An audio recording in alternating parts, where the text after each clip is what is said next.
എൻ്റെ മകൻ ഇപ്പോൾ 2 വയസ്സായിട്ടുള്ളൂ. ഇപ്പോൾ ഡേ കെയറിൽ ആണ് ഇപ്പോൾ ഉള്ളത്.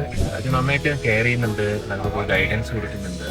ഈവൻ പ്രീ KG കുട്ടികളിലൂടെ ഇരിക്കുമ്പോഴും അവരുടെ കുറേ ആക്ടിവിറ്റീസൊക്കെ അവർ മിങ്കിൾ ചെയ്യിപ്പിച്ച് തന്നെ ചെയ്യുന്നുണ്ട്. അപ്പോൾ ആ ഒരു ഇമ്പ്രൂവ്മെൻറ്റ് വീട്ടിലും കാണിക്കുന്നുണ്ട്. ഇപ്പോൾ ഹാബിറ്റ്സിലാണെങ്കിലും ഫുഡ് കഴിക്കുന്നതിലാണെങ്കിലും പല ഇമ്പ്രൂവ്മെൻറ്റ്സും നമുക്ക് തോന്നും. ഇവർ നല്ല ഓർഗനൈസ്ഡ് ആയിട്ടാണ് ഓരോ ഇവൻറ്റ്സ് ആണെങ്കിലും കാണിക്കുക.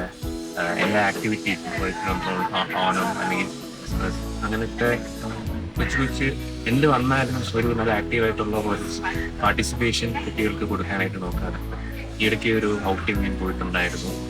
നമുക്കപ്പോൾ വർക്കിംഗ് ആയിട്ടുള്ള പാരൻസിന് നല്ല സപ്പോർട്ടീവായിട്ട് ഫങ്ഷൻ ചെയ്യുന്ന ഒരു ഡേ കെയർ ആണ്. ഡേ കെയർ മാത്രമല്ല, അത് ശരിയാണെങ്കിൽ 4ാം ക്ലാസ് വരെ ഇപ്പോൾ ഉണ്ട്. ടീച്ചേഴ്സ് ആണെങ്കിലും നമ്മൾ സപ്പോർട്ട് ചെയ്യാറുണ്ട്. ജോണൽ സാറും ആര്യ ടീച്ചറും അങ്ങനെ ഒരുപാട് ടീച്ചേഴ്സൊക്കെ ഉണ്ട്. അപ്പോൾ കുട്ടികൾ വീട്ടിൽ ചെന്നാലും ടീച്ചേഴ്സിൻ്റെ പറ്റിയിട്ടൊക്കെ ഒരുപാട് പറയാറുണ്ട്. ഇനിഷ്യലിയൊക്കെ കുട്ടിക്ക് വരാനൊക്കെ മടിയുണ്ടായിരുന്നു. ഇപ്പോൾ സ്കൂളിൽ പോകണം എന്നുള്ള രീതിയിൽ പറയാറുണ്ട്. സോ നല്ലൊരു പോസിറ്റീവായിട്ടുള്ള ഒരു റെസ്പോൺസ് ഉണ്ടാവുന്നുണ്ട്. ഇപ്പോൾ നല്ല ആക്റ്റീവാണ്.